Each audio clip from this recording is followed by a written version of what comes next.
முதல் வாசகம். திருத்தூதர் பணிகள் நூலிலிருந்து வாசகம். அதிகாரம் 2.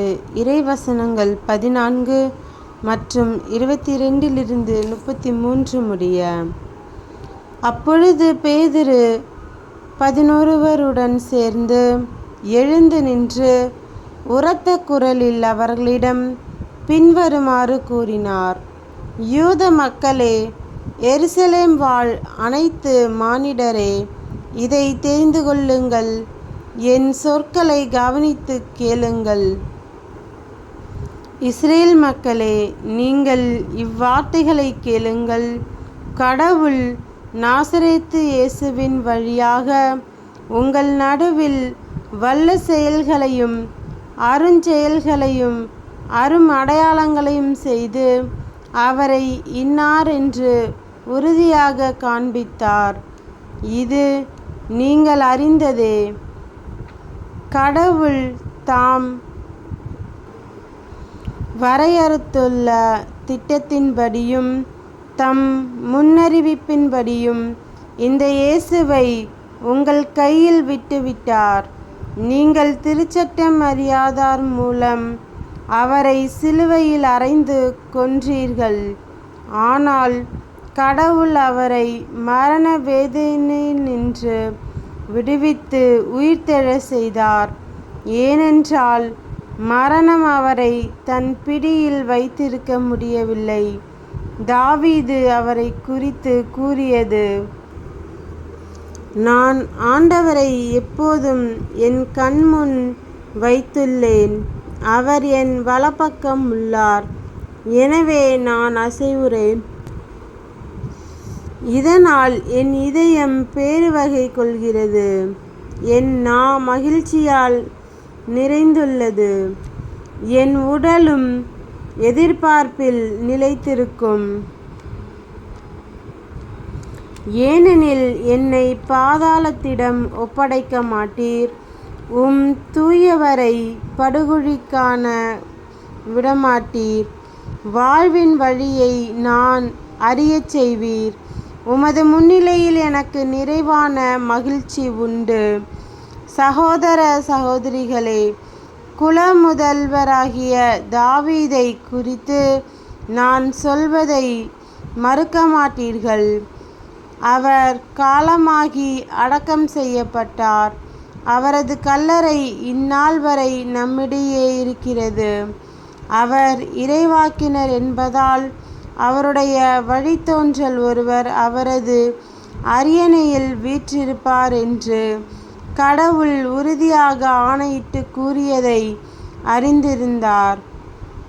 அவர் கிறிஸ்துவின் உயிர்த்தெழுதலை முன்னறிந்து அவரை பாதாளத்திடம் ஒப்படைக்க மாட்டீர். அவரது உடலை படுகுழி காண விடமாட்டீர் என்று கூறியிருக்கிறார். கடவுள் இந்த இயேசுவை உயிர்த்தெழச் செய்தார். இதற்கு நாங்கள் அனைவரும் சாட்சிகள்.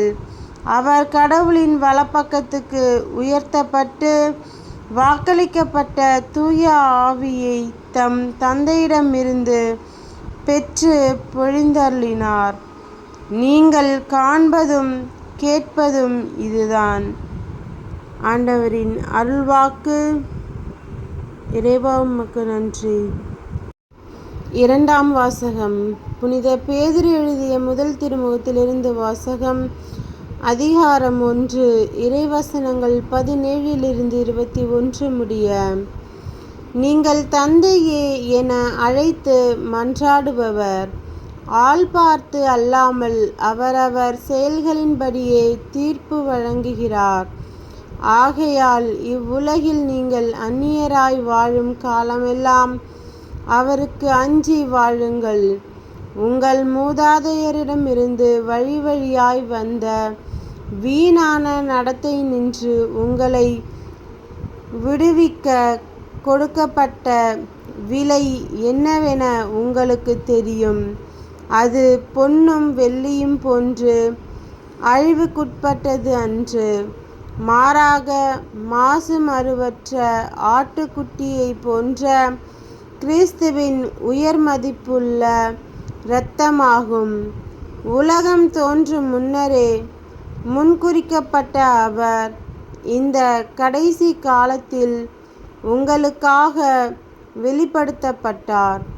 அவர் வழியாகத்தான் நீங்கள் கடவுள் மீது நம்பிக்கை கொண்டுள்ளீர்கள். அவரை கடவுள் இறந்தோரிடமிருந்து உயிர்த்தெழச் செய்து பெருமைப்படுத்தியுள்ளார். இதனால் நீங்கள் கடவுளிடம் நம்பிக்கை கொண்டு அவரை எதிர்நோக்கி இருக்கவே இவ்வாறு செய்தார். ஆண்டவரின் அருள்வாக்கு. இறைவா உமக்கு நன்றி. நற்செய்தி வாசகம். புனித லூக்கா எழுதிய நற்செய்தியிலிருந்து வாசகம். அதிகாரம் 24, இறைவசனங்கள் 13-35 முடிய. அதே நாளில் சீடர்களுள் இருவர் எருசலேமிலிருந்து ஏறத்தாழ 11 கிலோமீட்டர் தொலைவிலுள்ள ஓர் ஊருக்கு சென்று கொண்டிருந்தனர். அவ்வூரின் பெயர் எம்மாவு. அவர்கள் இந்நிகழ்ச்சிகள் அனைத்தையும் குறித்து ஒருவரோடு ஒருவர் உரையாடி கொண்டே சென்றார்கள். இப்படி அவர்கள் உரையாடி கொண்டும் வினவிக் கொண்டும் சென்றபோது இயேசு நெருங்கி வந்து அவர்களோடு நடந்து சென்றார். ஆனால் அவர் யார் என்று அறிந்து உணர முடியாதவாறு அவர்களுடைய கண்கள் மறைக்கப்பட்டிருந்தன. அவர் அவர்களை நோக்கி, வழி நெடுகிலும் நீங்கள் ஒருவரோடு ஒருவர் பேசிக்கொண்டிருப்பது என்ன என்று கேட்டார். அவர்கள் முகவாட்டத்தோடு நின்றார்கள். அவர்களுள் கிளையோபா என்னும் பெயருடைய ஒருவர் அவரிடம் மறுமொழியாக, எருசலேமில் தங்கியிருப்பவர்களுள் உமக்கு மட்டும்தான் இந்நாள்களில் நிகழ்ந்தவை தெரியாதோ என்றார். அதற்கு அவர் அவர்களிடம், என்ன நிகழ்ந்தது என்று கேட்டார். அவர்கள் அவரிடம், நாசரேத்து இயேசுவை பற்றிதான் பேசிக்கொண்டிருக்கிறோம். அவர் கடவுளுக்கும் மக்கள் எல்லாருக்கும் முன்பாக சொல்லிலும் செயலிலும் வல்ல இறைவாக்கினராக திகழ்ந்தார். அவர் இஸ்ரேலை மீட்கப் போகிறார் என்று நாங்கள் எதிர்பார்த்திருந்தோம். ஆனால் தலைமை குருக்களும் ஆட்சியாளர்களும் அவருக்கு மரண தண்டனை விதித்து அவரை சிலுவையில் அறைந்தார்கள். அது மட்டுமன்று, இவையெல்லாம் நிகழ்ந்து இன்றோடு 3 நாள்கள் ஆகின்றன. ஆனால் எங்களை சேர்ந்த பெண்களுள் சிலர் எங்களை மலைப்புக்குள்ளாக்கினர். அவர்கள் விடியற்காலையில் கல்லறைக்கு சென்றார்கள். அவருடைய உடலை காணாது திரும்பி வந்து வானதூதர்களை கண்டதாகவும் இயேசு உயிரோடு இருக்கிறார் என்று அவர்கள் கூறியதாகவும் சொன்னார்கள். எங்களோடு இருந்தவர்களுள் சிலரும் கல்லறைக்கு சென்று அப்பெண்கள் சொன்னவாறே இருக்க கண்டனர். ஆனால் அவர்கள் இயேசுவை காணவில்லை என்றார்கள்.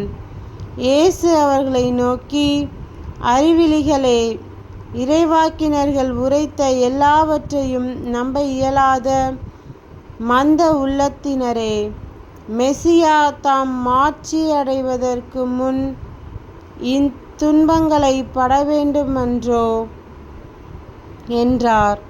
மேலும் மோசே முதல் இறைவாக்கினர் வரை அனைவரின் நூல்களிலும் தம்மை குறித்து எழுதப்பட்ட யாவற்றையும் அவர் அவர்களுக்கு விளக்கினார். அவர்கள் தாங்கள் போக வேண்டிய ஊரை நெருங்கி வந்தார்கள். அவரோ அதற்கு அப்பால் போகிறவர் போல காட்டிக்கொண்டார். அவர்கள் அவரிடம், எங்களோடு தங்கும், ஏனெனில் மாலை நேரம் ஆயிற்று, பொழுதும் போயிற்று என்று கூறி கட்டாயப்படுத்தினர்.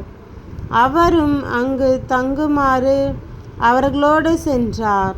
அவர் அவர்களோடு பந்தியில் அமர்ந்திருந்தபோது அப்பத்தை எடுத்து கடவுளை போற்றி பிட்டு அவர்களுக்கு கொடுத்தார். அப்போது அவர்களுடைய கண்கள் திறந்தன. அவர்களும் அவரை அடையாளம் கண்டு கொண்டார்கள். உடனே அவர் அவர்களிடமிருந்து மறைந்து போனார். அப்போது அவர்கள் ஒருவரையொருவர் நோக்கி, வழியிலே அவர் நம்மோடு பேசி மறைநூலை விளக்கும்போது நம் உள்ளம் பற்றி எரியவில்லையா என்று பேசிக்கொண்டார்கள்.